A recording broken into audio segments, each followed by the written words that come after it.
Buenos días. Vamos a aportar algunos elementos a un análisis que se viene realizando actualmente sobre las posturas que ha ido tomando el presidente gringo Donald Trump con respecto a narcotráfico en México y a México. Hay varias cosas que debemos considerar y que ya hemos tratado en otros videos. Nosotros habíamos dicho en otros videos que un elemento básico en la construcción o en la educación del sujeto histórico era la conciencia histórica, tener conciencia histórica. Y la conciencia histórica, uno de los elementos que decíamos era reconocer al enemigo histórico, saber quién es el verdadero enemigo histórico. Eso es fundamental. No pensemos que hacia el interior de nuestras republiquetas latinoamericanas los partidos que se van construyendo son partidos que representan realmente los legítimos intereses de nuestras sociedades. Eso no es así. Muchos de esos partidos fueron construidos bajo la sombra de intereses extranjeros, esto es, los intereses de los Estados Unidos. Y es muy fácil percatarse que si no en todos, en la enorme mayoría de los países latinoamericanos, los partidos de derecha, los intereses fundamentales que defienden son intereses norteamericanos, intereses del gobierno de los Estados Unidos de Norteamérica, como ocurre en México, por ejemplo, con las posturas fundamentales del PAN, que son posturas que se inclinan hacia el favorecimiento de los intereses, de las apetencias del gobierno de los Estados Unidos de Norteamérica. Es un elemento que tenemos que considerar. Otro elemento que tenemos que considerar, no sea que estemos cometiendo el error de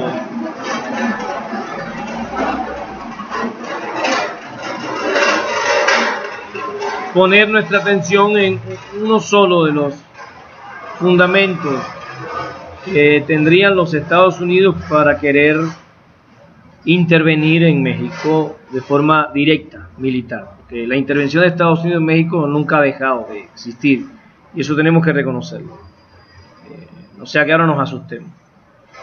Todo el proceso de privatización que se desarrolló en México favoreció fundamentalmente a los Estados Unidos, a pesar de las cosas que diga Donald Trump. Muchos ejemplos por ahí que se pueden buscar. La privatización de la empresa siderúrgica, por ejemplo. Sicarta, por ejemplo. La privatización de la producción de fertilizantes. Ya hoy no producimos fertilizantes.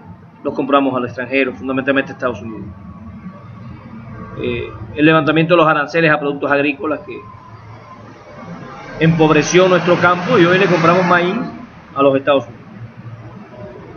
Entonces, Estados Unidos ha intervenido en la política mexicana a lo largo de la historia y lo sigue haciendo. Pasa que el gobierno de Andrés Manuel ha ido poniendo un alto a esto que se venía dando históricamente y ha ido generando un gobierno con una dignidad nacional que todos reconocemos. Pero hay cuatro cosas que tenemos que considerar que están detrás de la intervención de los Estados Unidos en este territorio. Primero, México. Primero, la cultura mexicana es hegemónica en América Latina, en el sentido de la influencia de México en todos los países del área, fundamentalmente Caribe y Centroamérica, es reconocido históricamente. En el Anáhuac, desde el Anáhuac, hay que leer aquí al amigo Guillermo Marín, el papel de las culturas que se desarrollaron, de las naciones que se desarrollaron dentro de lo que hoy se conoce como México, es fundamental.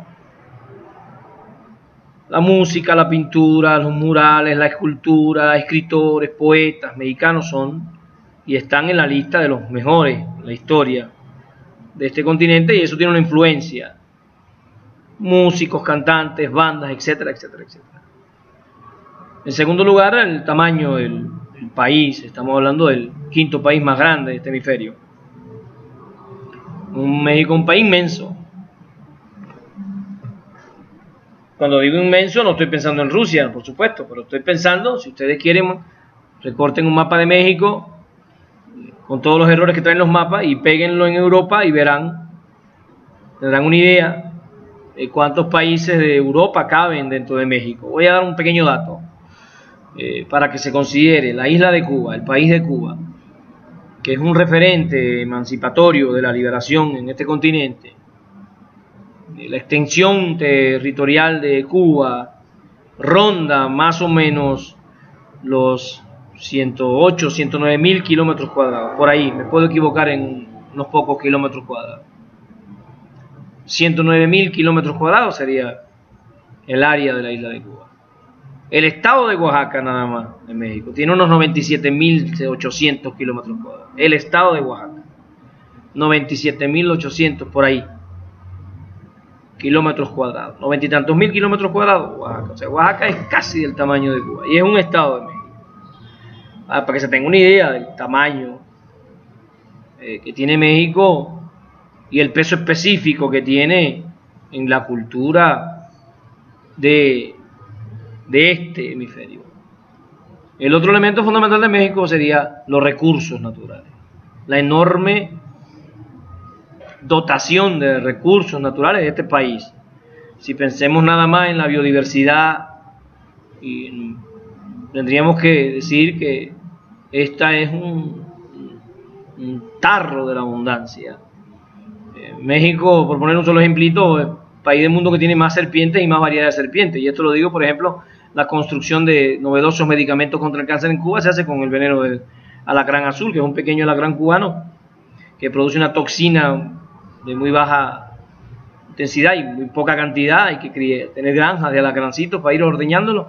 Imagínense si Cuba tuviese a su disposición las coralillos y las serpientes que tiene México, lo que tendría de materia prima para el desarrollo tecnológico sería enorme. Estoy poniendo este ejemplo para que se comprenda el papel y la importancia de la biodiversidad y que está a la disposición del pueblo mexicano. Pero a eso súmele además petróleo, gas, hierro, oro, cobre, níquel, ahora litio, se sabe que tiene grandes dotaciones de litio tan apetecido por los Estados Unidos. Ese es otro elemento al que hoy Alfredo Jalifé llama la atención, el litio, y cómo todo este problema con Levarón pueden ser caballos de Troya y cabezas de playa que se van abriendo para justificar una intervención en territorio mexicano. Estamos hablando de Donald Trump declara al narco mexicano como terrorismo, y ya ellos, recuerden aquellos Bush que dijeron que hay 60 y más lugares oscuros del mundo que ellos tenían que liberar del terrorismo, ¿no? Pusieron a Cuba en la lista de países terroristas, Venezuela en la lista de países terroristas. Ahora no pondrían al gobierno de México como terrorista, pero pondrían a un fenómeno que fue creado en México por ellos mismos, como el narcotráfico, como terrorista, y ahí estarían buscando justificaciones para sus tropelías. Hay que estar alerta para todo esto.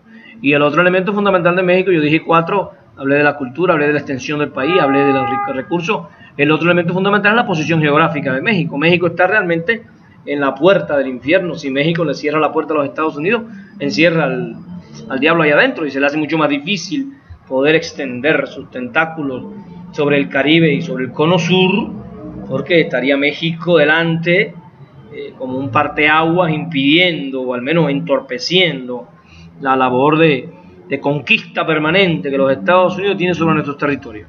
Entonces, es importante que ahora los compañeros de izquierda, de ultra izquierda, de recia ultra izquierda, que se sienten más marxistas que el mismo mar, se den cuenta que cuando nosotros estamos diciendo que necesitamos la unidad, necesitamos conciencia histórica, lo que estamos diciendo es que tenemos que unirnos alrededor de este hombre, el actual presidente de este país, porque los retos históricos que se vienen pueden ser muy grandes, porque vamos a necesitar de toda nuestra fuerza, y frente a estas amenazas que se nos están presentando, frente a estos nubarrones que se ven en el horizonte, no caben las divisiones por tonterías y que yo pienso que este es el camino y no ese que tú estás siguiendo. O sea, lo que estamos diciendo es que nos tenemos que sentar seriamente a valorar lo que estamos haciendo, los retos que estamos corriendo. Yo ya lo he dicho en otro video, lo voy a estar diciendo hasta el cansancio.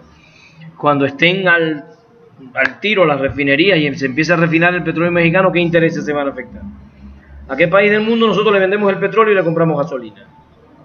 Eso es como que yo le venda a ustedes limón y ustedes me vendan a mí jugo de limón. Yo estaría feliz con ustedes, porque ustedes serían mis mejores amigos, pero el día que ustedes se hagan una exprimidora de limón, ya yo voy a empezar a mirarlo con una cara cortada, porque ya ustedes van a dejar de comprarme el limón y ahora van a querer tal vez venderme jugo. Yo no quiero que ustedes me vendan jugo, yo quiero que ustedes me vendan el limón para yo venderle el jugo a ustedes. Eso es lo que está pasando con el petróleo de México y los Estados Unidos. Nosotros le vendemos el petróleo y ellos nos venden a nosotros la gasolina y los derivados, ¿no? Entonces, si hacemos una refinería y desarrollamos la industria química, petroquímica y empezamos a producir derivados, pues a ellos no les conviene. Ellos no nos van a ver con un rostro agradable. No se van a parar los americanos a la puerta de la historia a decir: felicidades mexicanos, nos alegramos que hayan ustedes salido de la pobreza. Primero, porque lo que tenemos que entender, lo que estamos aquí haciendo este análisis, es que la pobreza no es el resultado de las políticas de nuestros estados. Simplemente la pobreza es el resultado de una relación de dependencia económica con Estados Unidos. O sea, estamos siendo empobrecidos, no es que somos pobres, estamos siendo empobrecidos por una relación económica que pudiéramos decir que mantiene muchos rasgos todavía de colonialismo, de neocolonialismo, porque nosotros seguimos mandándole nuestra materia prima y comprándole espejitos al imperialismo norteamericano. Por eso todos estos análisis son importantes, discutirlos con los camaradas, discutirlos con los compañeros, desvelar voluntades, unirnos alrededor de los proyectos que estamos tratando de desarrollar para poder salir airosos de los retos que se nos presentan en el futuro. Le damos las gracias por estar con nosotros, por confiar en nosotros y por seguirnos. Los invitamos a que se suscriban y si ustedes lo consideran y creen que es útil, bueno, que inviten a otras personas a suscribirse a nuestro humilde canal. Nos vamos y nos vemos, por supuesto, en la victoria. Ahí nos vemos.